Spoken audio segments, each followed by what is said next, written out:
This message comes from NPR sponsor Capital One. The Capital One Venture X business card earns unlimited double miles on every purchase. Capital One, what's in your wallet? Terms and conditions apply. Find out more at CapitalOne.com/VentureXBusiness.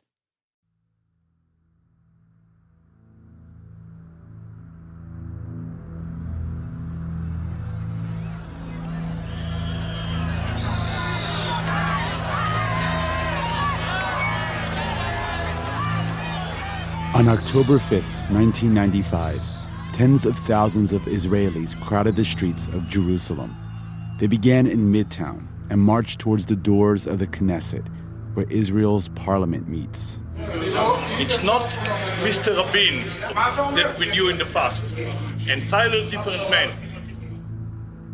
The former defense minister, Ariel Sharon, was there, along with the rest of the demonstrators, to protest Israeli Prime Minister Yitzhak Rabin, who negotiated and signed the Oslo Accords, a peace deal with Palestinians, a peace deal these demonstrators viewed as a national betrayal. A weak man, a man that gave up not only the basic elements of Zionism and gave up to a terrorist organization. It was a very dangerous and radical moment. There was, a palpable sense of violence. This is Sarah Yael Hirschhorn. She's a historian and visiting professor at the University of Haifa and fellow at the Jewish People Policy Institute. Israel is at the brink of a civil war. The Oslo deal was very controversial in Israel because it would have required concessions, like withdrawing Israeli security forces from the West Bank and Gaza and transferring authority over occupied territories to Palestinian control. Concessions many saw as opening the door to a Palestinian state. The country's conservative party, Likud, opposed it immediately, and other right-wing parties agreed. Their anger towards Prime Minister Rabin came out in shocking ways. They chanted, "In blood and fire, we will expel Rabin." They carried massive signs with disturbing images of Rabin on them. You have photographs of Rabin, that have been doctored so that he appears to either be in a Nazi uniform or looking like Arafat, with a keffiyeh around his head and, in the kind of fatigues. This is Natasha Roth-Roland. She's a historian and researcher at Diaspora Alliance, an international organization that combats anti-Semitism. There is an equivalency that is being drawn by the Israeli right between Nazis and Palestinians, which is, has long predated that and continues to this day.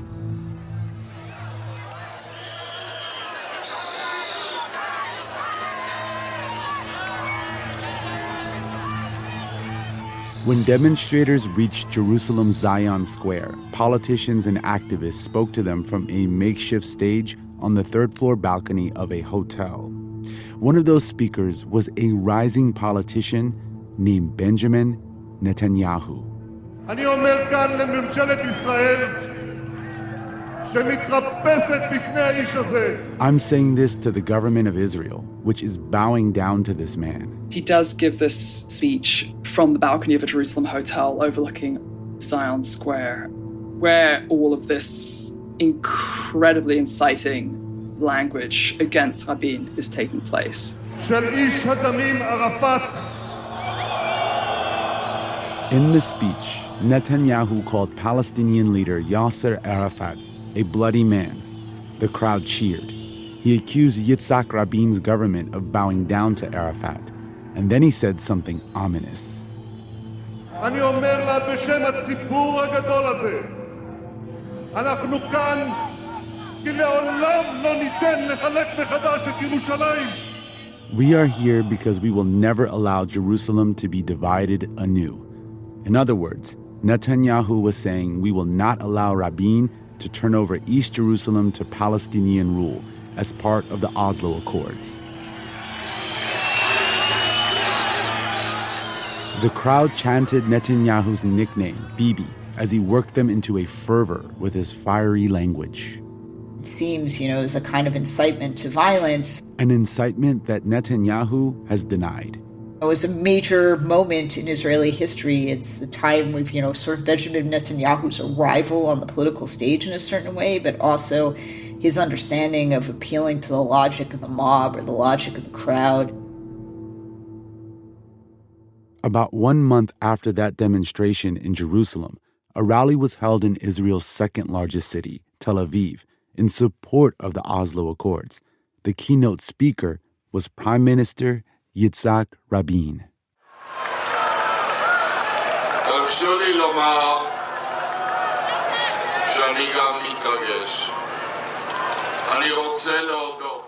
I want to thank each and every person here taking a stand against violence and for peace. This is the last speech Rabin would ever give.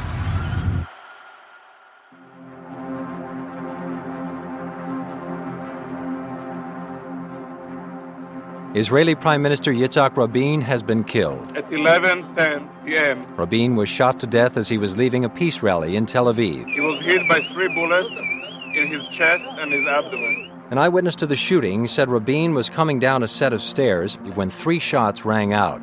The eyewitness said Rabin doubled over, holding his stomach, and fell to the ground. He was said to be covered in blood.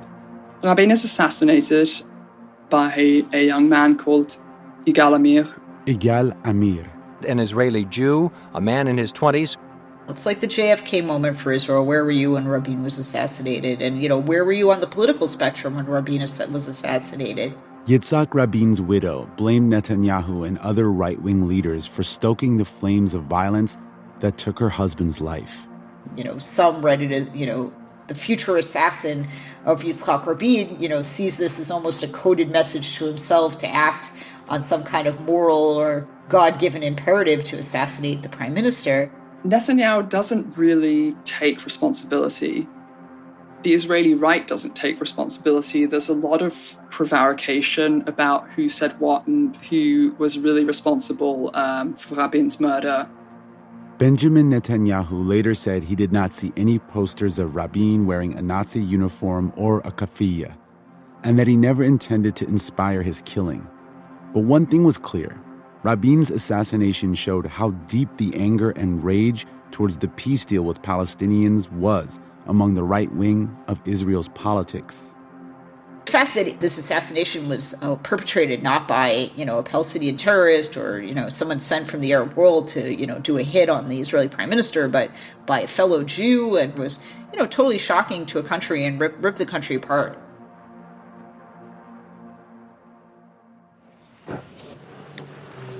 I miss this brave man with whom I had signed the peace of the brave.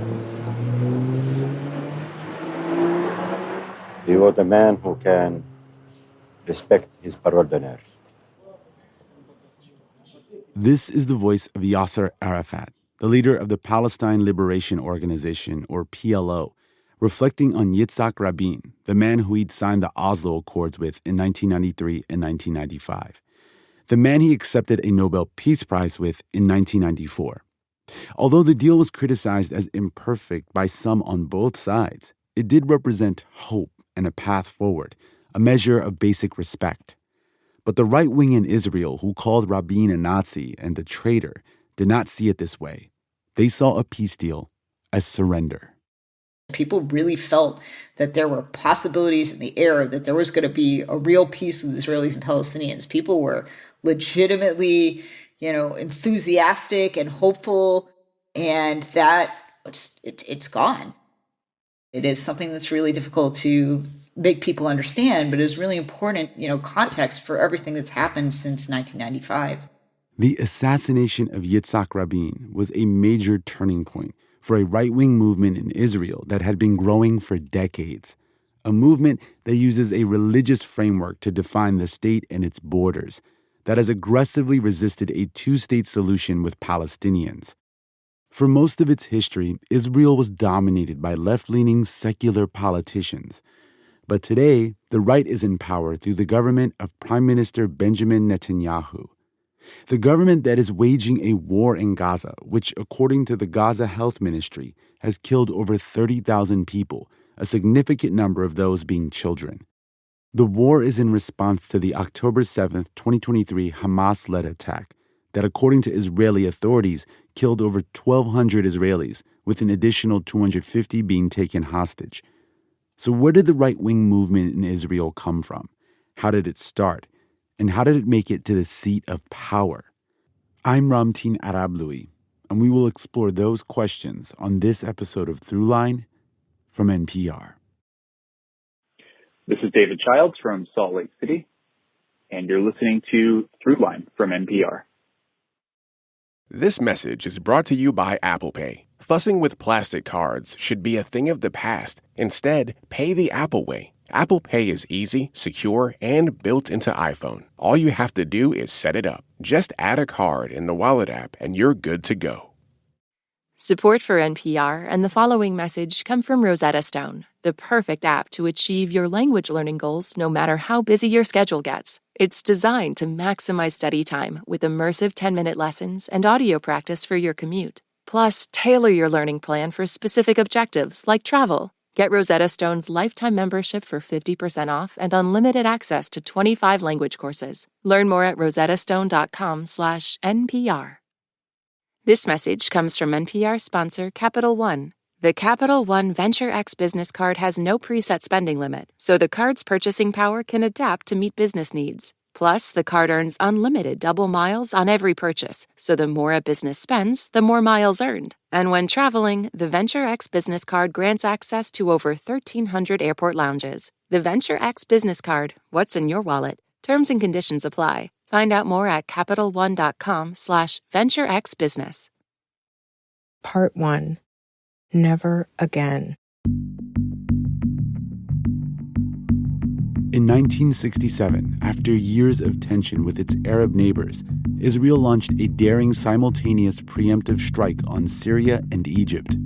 Israel emerged victorious after only 6 days, and in the process gained control over Gaza and the West Bank. The 6-day war shocked the Arab world and completely changed the geopolitical reality of the Middle East for decades.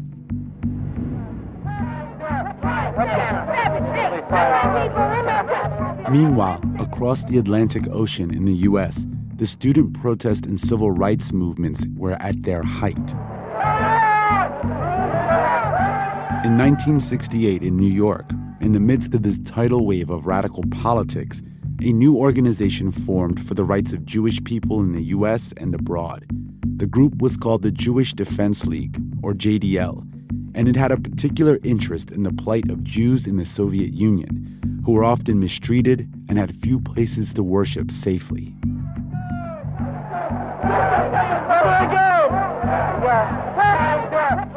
The JDL popularized the phrase, "never again," referring to the Holocaust. It became their rallying cry. The idea is to kind of represent Jews as, a people that can defend themselves. This is Natasha Roth-Roland again. And not like a people who, quote-unquote, went like sheep to the slaughter in the Holocaust. The JDL's founder and leader was a 35-year-old rabbi from Brooklyn, Meir Kahane. We will do exactly what we have been doing until every Jew within the USSR who wants to go free will be free. He draws heavily from Black power and thinking about, Jewish power in the United States and how that should function. Sarah Yael Hirshhorn again. And he becomes kind of a cult figure in New York, with his own Jewish activist scene.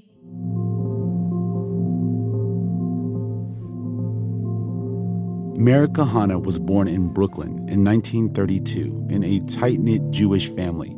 His father was a rabbi. The idea of Zionism, that Jews should have their homeland in Palestine, was a part of his life from a young age. But his family had a particular interpretation of Zionism that would shape his future.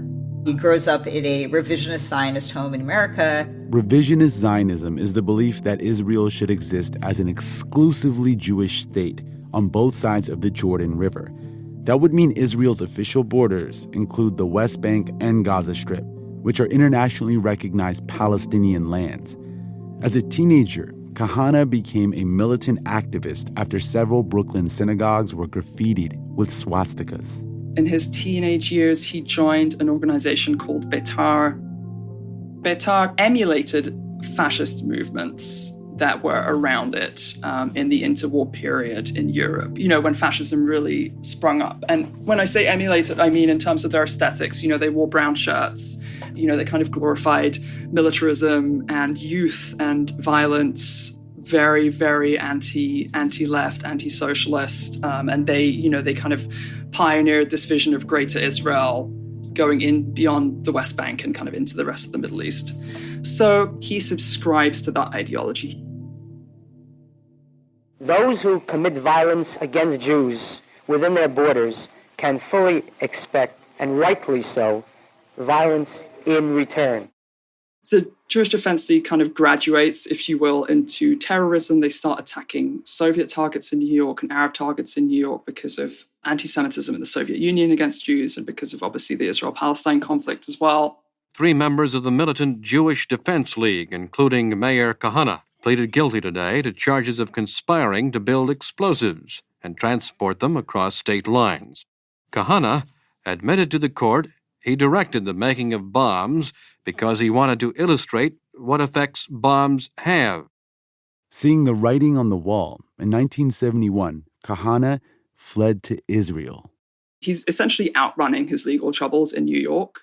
It was just 4 years after the Six-Day War, a time where Israel was unofficially expanding its borders, with its citizens moving into the occupied West Bank and Gaza, building communities, towns, suburbs, settlements. He arrives in Israel at a time when the religious far right in the country is really taking off because of that, because there's this perception that this victory in the Six-Day War and the fact that Israelis were able to go back to these incredibly important religious sites that were scattered throughout the West Bank, from Hebron to parts of East Jerusalem. Kahana continued his activism in Israel, but he also formed his own political party. He establishes a political party called Kach, which means thus, which has basically a pretty openly fascist political manifesto that it campaigns on. I've always said that Western democracy is incompatible with Zionism. He wants a theocracy. Basically, he wants complete segregation between Jews and Arabs from, separate beaches, separate schools. He wants to criminalize sexual and romantic relationships between Jews and Palestinians. The tragedy of Jewish girls, 4,000 Jewish women today married to Muslims. The prostitutes of Israel are overwhelmingly Jewish, and the pimps are overwhelmingly Arabs. And this is the Jewish state. So they stood for Jewish militancy and deriding the secular Zionist tradition for its lack of militancy and even for, inadequately representing the true spirit of Judaism. No guilt. The country is ours, every inch of it, every centimeter of it. No guilt. It's our country. It's not theirs. There is no Palestine, no Palestinians. There never was. There never will be. They're Arabs. They let them go live in Jordan. In the 1970s, Kahana's ideas were seen as extreme by most Israelis. The Kach party was not able to win any seats in the Knesset. See, since 1948, Israeli politics had been dominated by the secular left-leaning Labor Party, the exact people Kahana opposed. But in 1977, a political earthquake would happen in Israel that would alter the country's political landscape forever. Last night, the conservative Likud party, headed by Menachem Begin, swept to victory. Begin defeated Shimon Peres and his Labor Party, which has dominated Israeli politics for 29 years. So 1977 was, without doubt, within Israeli politics, a pivotal kind of milestone year. This is Amjad Iraqi. He's a senior editor at Plus 972 magazine and a Palestinian citizen of Israel, currently based in London. But it was also very much the beginning of what ended up becoming a constant shift towards the Zionist right.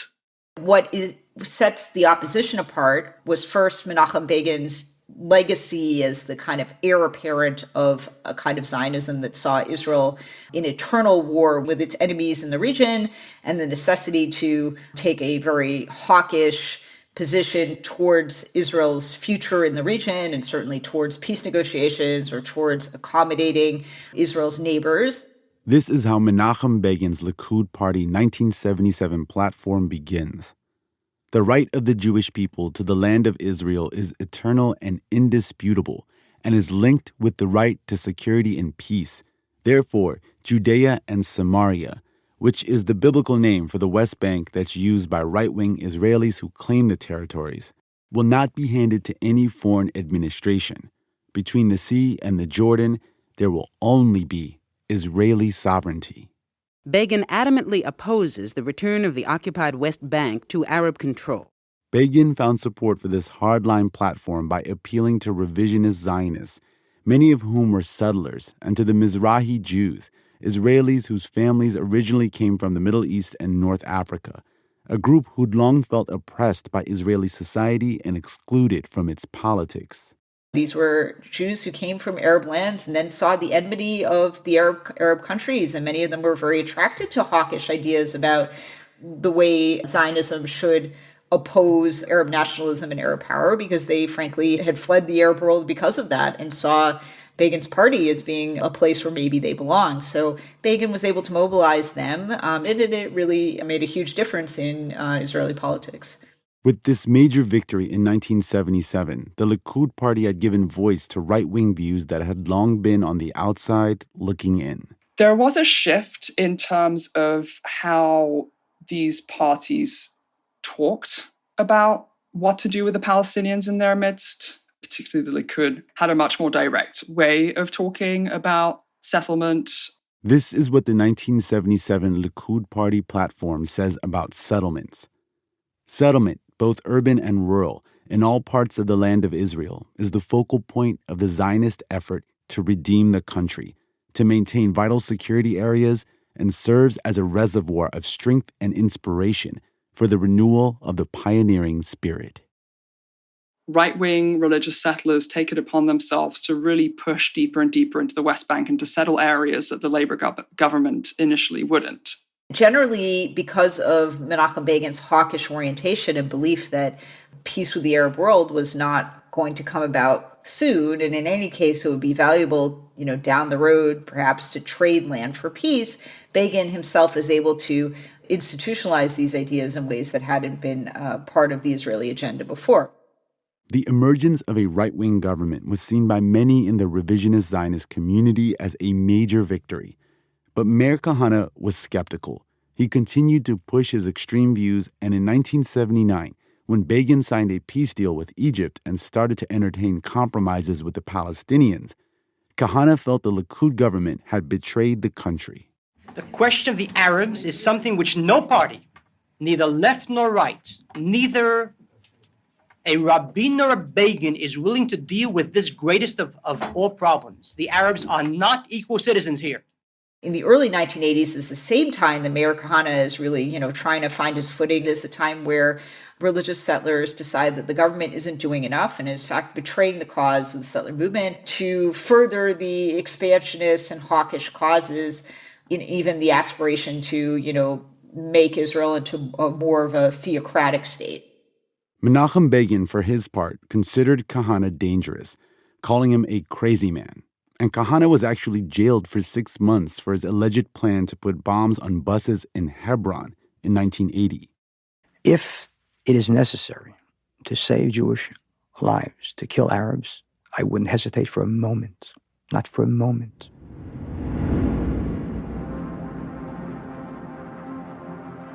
Still, Kahane didn't stop. He got out of prison and kept running for office. And in 1984, 1 year after an aging Begin left office, Kahane finally won a seat in the Knesset, Israel's parliament, by taking a page out of Begin's own playbook. He, like Begin, turns to other disenfranchised groups, immigrants who haven't found an outlet in party politics and were looking to maybe associate with something that was a little bit more radical. And I think for American listeners, it's helpful to think about this in comparison with the Trump phenomenon. And so you have this very disaffected group that Kahane, even though he himself is not Mizrahi, he's able to tap into that sense of grievance. and says to them basically, you have a role to play in this country. The authorities have excluded you, the state looks down on you, society looks down on you, but I'm here to tell you that you are important, you have a role to play, and in my movement, I will make sure that you get to experience that level of belonging and importance in this national religious project. Kahana transforms the Israeli political scene, bringing this Jewish militancy message and xenophobic attitude towards the Arab community and even aspirations for a Jewish theological state into Israeli party politics as kind of a one-man show in the Knesset in 1984. Kahana had finally started to gain some popular support. He was on the rise. But right in the middle of it all, his party, Kach, was banned from elections by a vote in the Knesset. The ostensible reason for this is because he was running on an anti-democratic and racist platform. But actually the parties that initiated Kach's ban on the right, including Likud, they were worried that he was going to cannibalize their share of votes. So they kind of removed him as a threat. The founder of the Jewish Defense League was assassinated in New York City last night. Mayor Kahana had just finished speaking to a Zionist group in a Midtown Manhattan hotel when he was gunned down. 2 years later, in 1990, Mayor Kahana was murdered by an Egyptian-American man. But neither his death nor the outlawing of the Kach party could stop the spread of his ideas. Kahana's ideology came to be known as Kahanism, and he'd already inspired the next generation of leaders, like a teenage activist who was in the crowd at that rally against Rabin in 1995.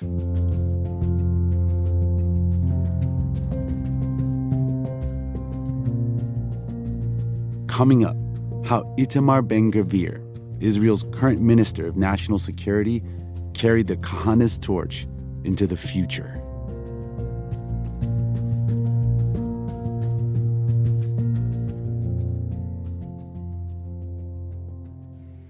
Hi, this is Adrienne Stutler calling from Morgantown, West Virginia, and you're listening to Throughline from NPR. Hey, it's Ramteen again. I want to tell you about our upcoming Throughline Plus episode. It's an interview I did with the award-winning sound designer Johnny Byrne about his work on the Oscar-nominated film The Zone of Interest. It's a powerful story about the family of a Nazi commander living just on the other side of the fence in Auschwitz. You never see inside the camp, only hear it. And that makes the film idiosyncratic and incredibly emotional. I had lots of questions for Johnny about his techniques and methods for recreating the past, both ethically and effectively, something we deal with on Throughline all the time. And that interview is dropping in the feed next week. I hope you can take a listen. Not a Throughline Plus subscriber yet? Well, you can sign up at plus.npr.org/Throughline. And as always, thank you to all of you who are already subscribers. This message comes from NPR sponsor Rosetta Stone, an expert in language learning for 30 years. Right now, NPR listeners can get Rosetta Stone's lifetime membership to 25 different languages for 50% off. Learn more at rosettastone.com/NPR. This message comes from NPR sponsor Capella University. With Capella's FlexPath learning format, you can earn your degree online at your own pace and get support from people who care about your success. Imagine your future differently at capella.edu. This message comes from NPR sponsor One Life from Bleecker Street. Based on a true story that touched the world, Anthony Hopkins stars as Nicholas Winton, a man who helped rescue hundreds of predominantly Jewish children from the Nazis on the eve of World War II. 50 years later, as he is haunted by the fate of those he couldn't save, he is unexpectedly celebrated on national British TV by many of those he rescued. Helena Bonham Carter and Jonathan Pryce also star. Only in theaters March 15th. Part 2. We can get to him.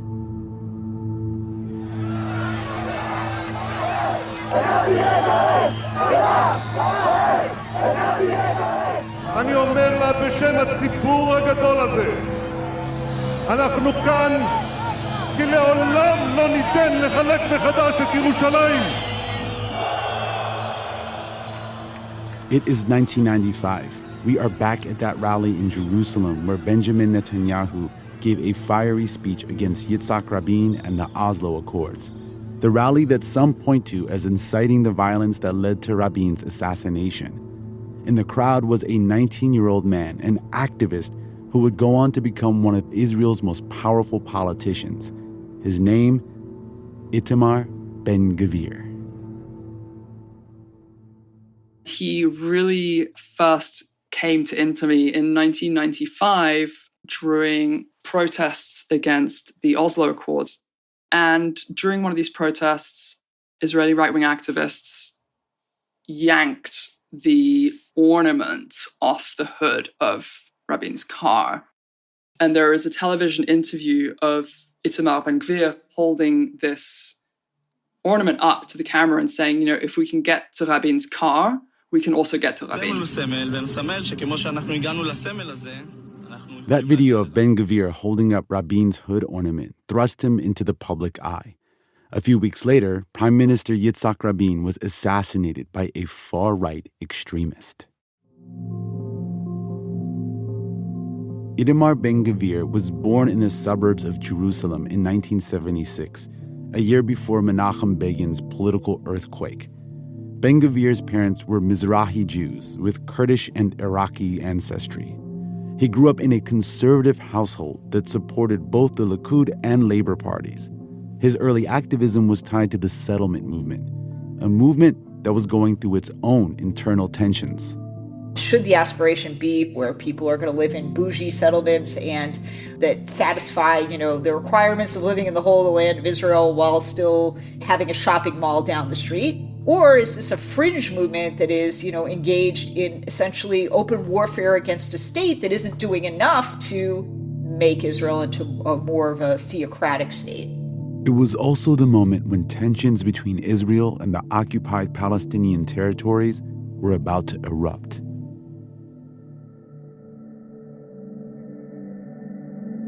Fighting began after 4 workers from the Israeli-occupied Gaza Strip were killed when their car collided with an Israeli army truck.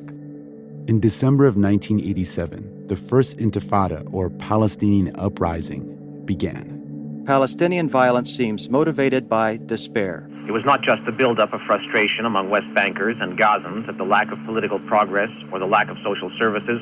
The First Intifada was fueled by Palestinian frustrations against Israel's occupation and the expansion of settlements. It lasted almost 6 years. It's when Hamas, the current ruling government in Gaza, was born and was marked by sporadic attacks on Israeli targets. This was also when Itamar Ben-Gvir became radicalized and joined with the Kach party and the Kahanism movement. Itamar Ben-Gvir's views were so extreme so early on that they kept him out of Israel's mandatory military service. He would rack up a ton of arrests. He's been indicted over 50 times and was found guilty of carrying a sign that said, "Expel the Arab enemy." He has been convicted of inciting racism and supporting a terrorist organization. And a lot of this was happening during the Second Intifada that began in 2000. The Second Intifada was, a terrible time in Israel where buses were blowing up, on every street corner. You never knew when you got on a bus, is today going to be the day that, you're on your way to work or school or, to visit a friend and a bus is going to blow up? As the cycle of violence intensified, and after defending himself so many times in court, Ben-Gvir decided to go to law school. His first part of his career was defending settler terrorists. Then he runs for the Knesset. All this time, he is bringing with him this legacy as a youth activist, deeply involved in Kahanism and radical politics in the settlements. And he was just always seen as this random fanatic in many respects. This is Amjad Iraqi again. But the scene slowly started to evolve that allowed him to not only become legitimate, allow him to be seen as someone who actually has rational thought, as someone whose political ideas actually have a rational place in our spectrum. This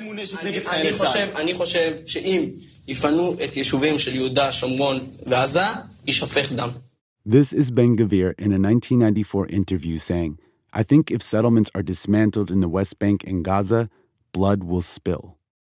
And he ends up at the head of a party called Otzma Yehudit, which means Jewish Power. Jewish Power is a far-right party that advocates for deportation of Palestinians. It's a descendant of the Koch party. Ben-Gvir has led the Jewish Power Party since 2019. Until recently, he kept a picture in his living room of Baruch Goldstein, an American-Israeli settler who massacred 29 Palestinians in Hebron in the 90s.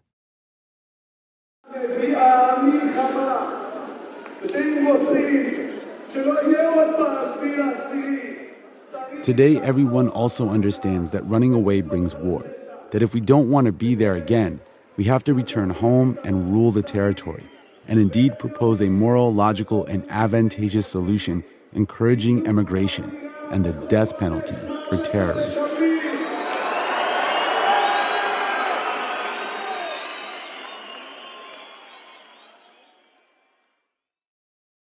There's been increasing violence and an increasing inability to reach any kind of resolution. Has that opened up the door for the message, an extreme message like the one from Kahana or Ben-Gvir or many other right-wing Zionists to find a place in the mainstream discourse?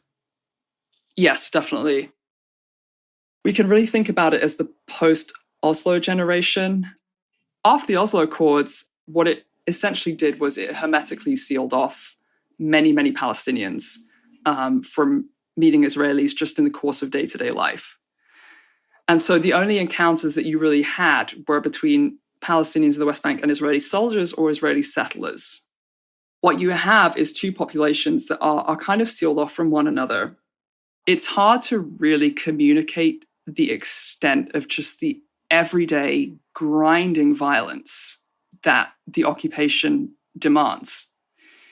And it's everything from extreme levels of surveillance to checkpoints, to segregation, to structural violence, keeping Palestinians penned in ever smaller areas of land.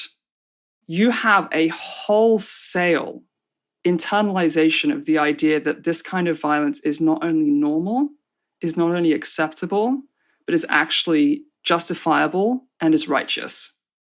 You should not feel bad for accepting this kind of violence or instituting this kind of violence, because actually when you do so, you are doing it for love of your people and love of your country. That message is going to resonate. Coming up, Itamar Ben-Gvir brings Kahanism into the highest levels of government after the Prime Minister comes calling.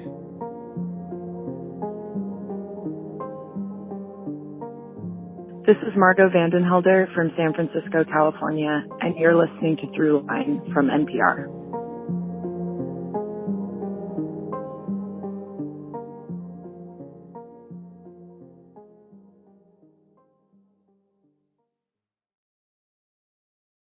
This message comes from NPR sponsor Progressive Insurance, where drivers who save by switching save nearly $750 on average. Get your quote at Progressive.com and see if you could save. Progressive Casualty Insurance Company and Affiliates. National average 12-month savings of $744 by new customers surveyed who saved with Progressive between June 2022 and May 2023. Potential savings will vary. Part 3. The Rise of Netanyahu.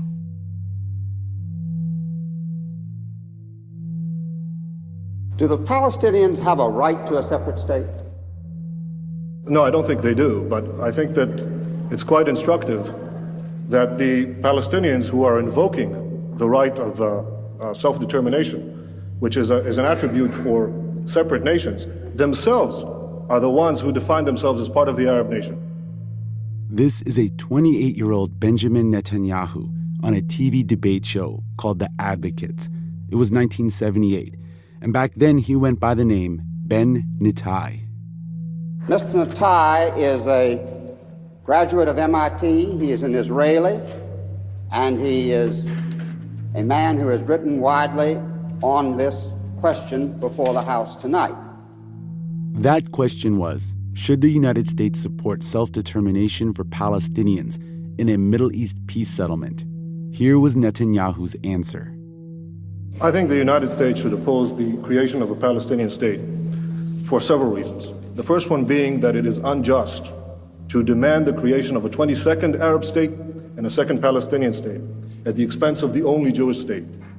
Even in his 20s, Netanyahu emerged as an effective spokesman for conservative Israeli politics in the U.S., including the mention of a second Palestinian state, since many right-wing Israelis argue that Jordan already exists as a Palestinian state. Netanyahu's role as a conservative spokesman may not be a surprise when you consider the world and the family he was born into. Benjamin Netanyahu had been known to Israeli politics because his father was a key figure in the revisionist Zionist movement. He was not well accepted by Israeli labor government leaders or by Israeli socialist society, and always been sort of on the margins of both an academic career and a political trajectory. Benjamin Netanyahu was born in Tel Aviv in 1948, just a year after Israel's creation. But when he was a teenager, his family moved to Pennsylvania when his father took a job there as a professor. He had much of his education in the United States, and that's important because it gave him a particular kind of political approach that has proved very, very successful in Israel. And he also speaks very good English, which is really considered a boon in Israel, and not just for speaking to the outside world, but it's just kind of, there's like a cachet that comes with it. He returned to Israel after high school to join the military. He eventually became a special forces soldier and saw combat action in the 1973 Yom Kippur War. After the war, he returned to the U.S. and reinvents himself as kind of a political commentator and, security expert and other guises, I guess. He served several posts in the U.S. for the Israeli government, including at the Israeli embassy. They're really fine-tuned the message that he likes to deliver to the outside world about why Israeli politics is the way it is and why Israel has to treat the Palestinians the way that it does, which is that Israel is this kind of last outpost of quote-unquote Western civilization, and that it's, the last line of defense between Europe and the Middle East. Netanyahu returned to Israel with deep connections in the U.S. and a renewed sense of purpose. He jumped straight into politics, getting involved with the conservative Likud party. He climbs the ladder in Likud, and he wins the chair of the party in the mid-1990s.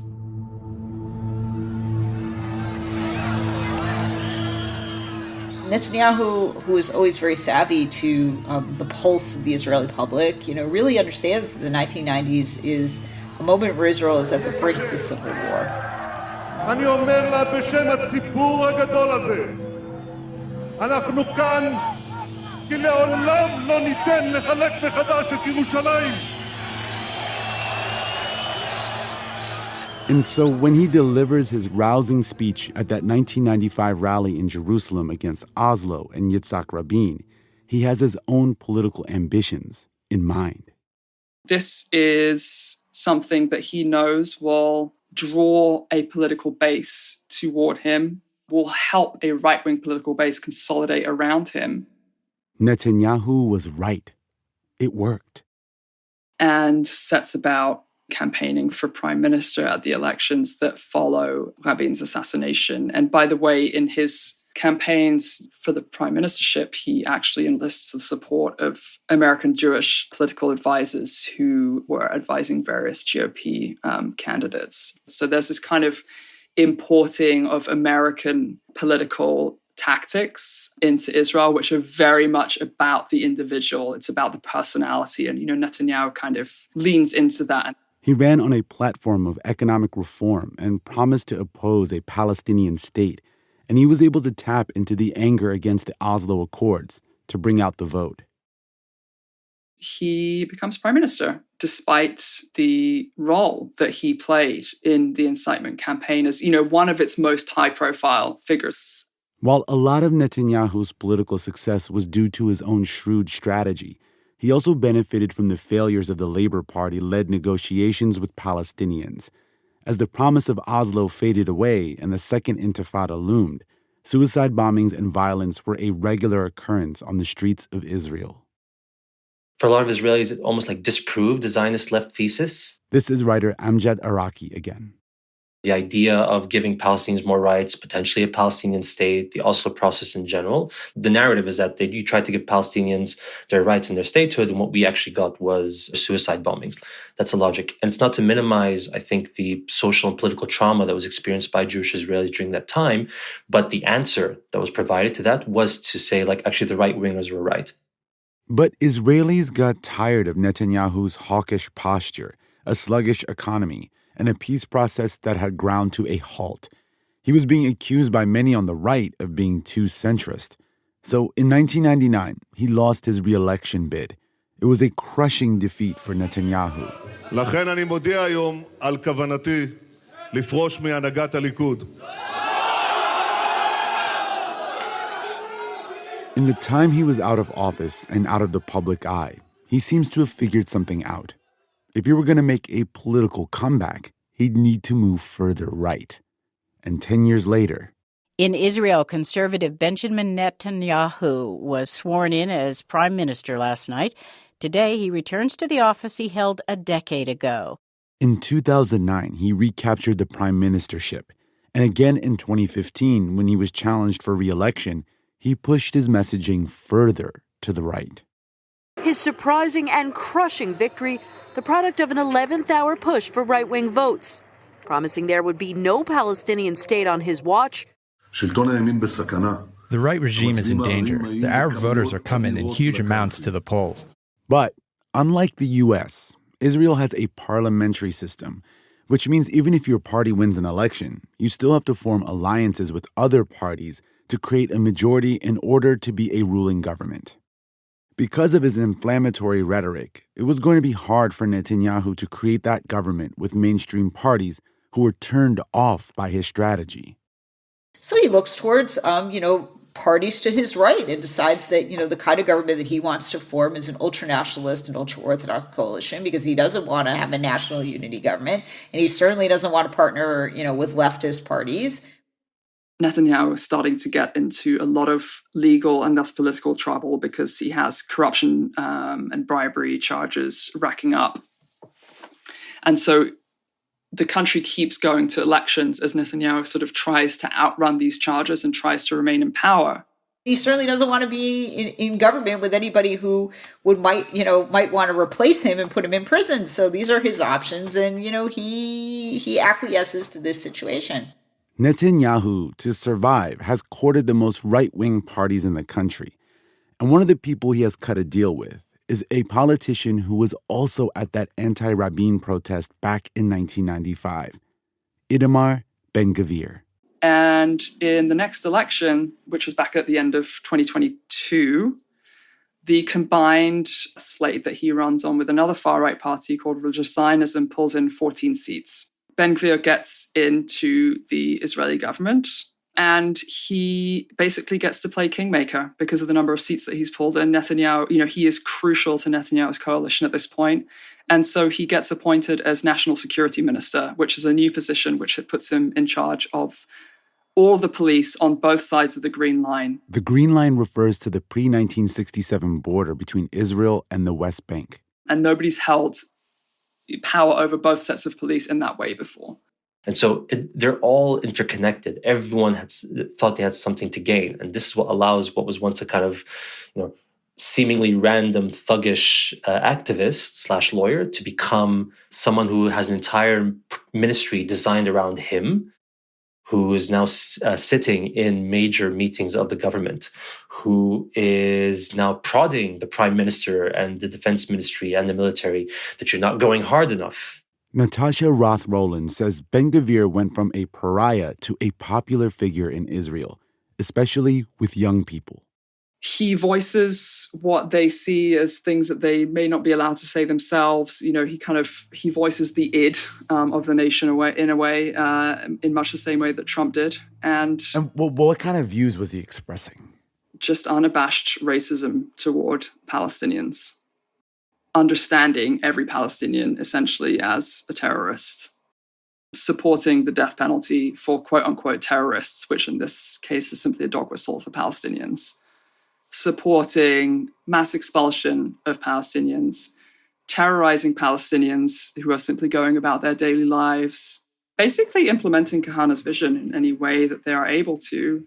Netanyahu has basically been in power since 2009, and with each coalition that he had, he enabled more and more far-right people to come into the Likud, to come into these coalitions and to be accepted into the political sphere. And Netanyahu definitely helped to facilitate that. Amjad Araki says that over the last 15 years or so of Netanyahu's prime ministership, the longest in the country's history, by the way, his attempts to survive politically haven't just had an impact on the Knesset, but also on Israeli public opinion. Bibi's tenure was really a lesson for Israelis that actually you don't have to play, that if you kind of just keep pushing the envelope, you'll find that there are actually no consequences. So why wouldn't you just keep going more right-wing? Why wouldn't you keep saying more racist and explicit things? They're so unafraid to say things that 3 decades ago, they would have had to think many times before they could say so.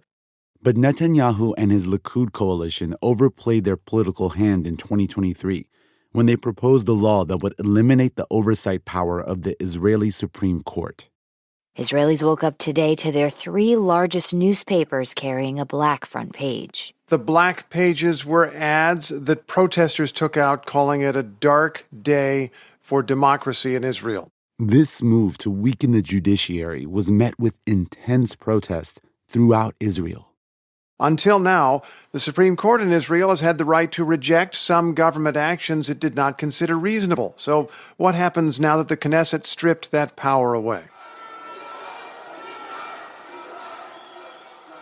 People of all ages are protesting in Israel. Doctors and lawyers are among those objecting to the parliament removing a check on its power. I think if you actually ask the average Israeli on the street, like, what are the 3 major, platforms of the, of the judicial reform plan? Most people weren't necessarily interested in the, technical details of what, was going to happen with basic laws or overrides and all these kinds of things. But they did see this as being my values against your values, secular versus religious, interest in some kind of future negotiation of the Palestinians versus hardline, or even violence towards, Palestinian civilian communities. Do you want peace or do you want Itamar Ben-Gvir? It often, sort of got framed along those terms. Although Israel's right wing had won the day politically, there were still many Israelis who were deeply uncomfortable with the direction the country was going. Enough to fill the streets with protests. But Natasha Roth-Roland and Amjad Araki argue that there were still many voices missing. The most telling thing about them was that they were not protests that involved Palestinians. And the reason for that is that what Israelis were protesting against was not the huge decades upon decades upon decades long oppression of Palestinians or the unjust conditions in the West Bank or anything like that. They were simply protesting, by and large, against what they saw as the potential curtailment of their own rights as Jews in a Jewish state.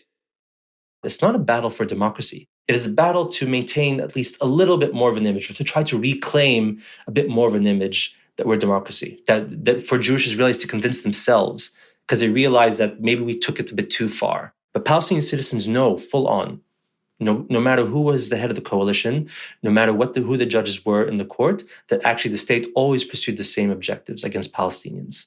Sarah Yael Hirschhorn says the divisions on Israel's left and right are fundamental and got to a dangerous point last summer. Really felt like Israel was on the brink of a kind of civil war, and people were really worried. And it was starting to happen towards the end of the judicial reform process as things were starting to get a little violent. It was becoming increasingly scary because no one really knew, how this was going to play out. October 7th, in some ways, just ended this whole debate because Israel, immediately came together because of this tragedy, but also the necessity of the war effort to unify as a country. But some of these divisions are still simmering under the surface.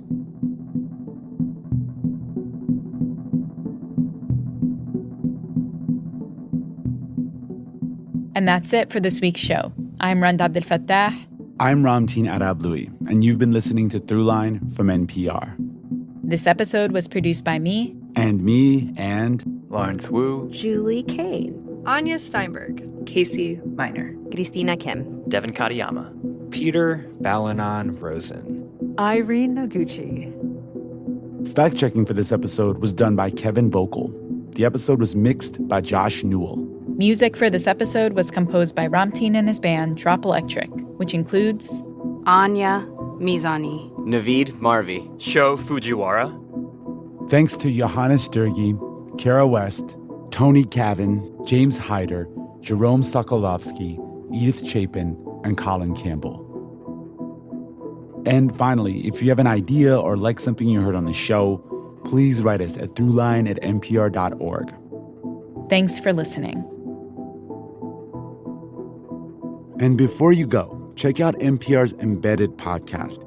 They have a 2-part series out now highlighting NPR's reporting in Israel and Gaza. Jerusalem correspondent Daniel Estrin reflects on getting nuanced, complex voices from multiple sides of this highly volatile story. And Morning Edition host Layla Fadel brings us the voice diaries of a young woman trying to flee to safety in Gaza. Check out the 2-part series, Field Notes, in Embedded now, wherever you get your podcasts.